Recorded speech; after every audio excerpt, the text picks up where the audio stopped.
we really wanted to have some beehives in Kids Cove. It's sort of like a farm, and it used to be very popular. It used to be a really big thing that pretty much everybody that had a farm had at least one beehive, and it would be really great for agriculture and all kinds of other things if that was the case again. It'd be really good for honeybees. They are in trouble. They have not been put on the endangered species list yet, and hopefully they won't be, but we do have some native bees, even some bees that are native here to East Tennessee. The rusty patch bumblebee was actually added to the endangered species list a couple of years ago. They're all very important pollinators, and they're pollinating things that we eat, so they are really important to have around. Even though honeybees are not a native species to the United States, they are playing a really important role, in agriculture and things like that. Looking at them is a good way to get them to sting you.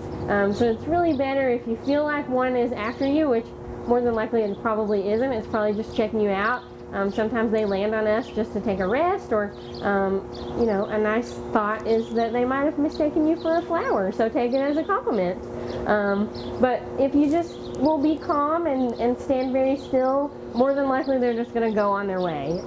The person most likely to be stung by honeybees is the beekeeper, not you guys. Unless you accidentally step on one or provoke it by swatting at it, or things like that, most likely they're not going to sting you. A lot of people think that a swarm is a scary thing or a negative thing, or that the bees are going to attack you when it's a swarm. They're actually not. That's actually the calmest encounter that you could ever have with a colony of bees.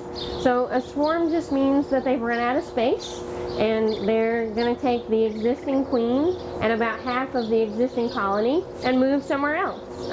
So that's how they propagate naturally and grow their numbers, is by swarming. So we did have one of our colonies swarm on the day that Amy is talking about, and they actually landed in this holly bush that's kind of off behind us here, and so we do a lot of times try to catch those guys. They do have a better chance of survival if they stay with a beekeeper than trying to find a home on their own. So a lot of times we will try to catch them and keep them here at the zoo, or find another beekeeper that might need them, because freebies. So one of the biggest things that I would recommend if you are interested in becoming a beekeeper is that you join a local beekeeper club. Knox County has one. It's wonderful. They meet like once a month, and you can learn all kinds of stuff. It's really important that you learn a whole bunch before you just dive in and get some bees. You really want to know what you're doing to give them the best chance of survival and the best chance of being successful. You cannot spray weeds, especially dandelions, in your yard. Dandelions are one of the first foods for honeybees and other pollinators in the spring. So if you can just let those guys grow for a little bit, that can be really helpful to them. You could also plant flowering herbs and other plants that are beneficial to bees.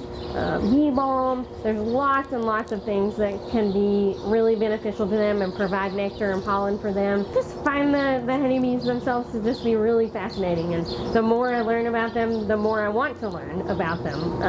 I don't ever go into one of my colonies and not come out having learned something. They're just really, really interesting creatures, and their habits are really interesting, and the caste system that they work through they're just really interesting.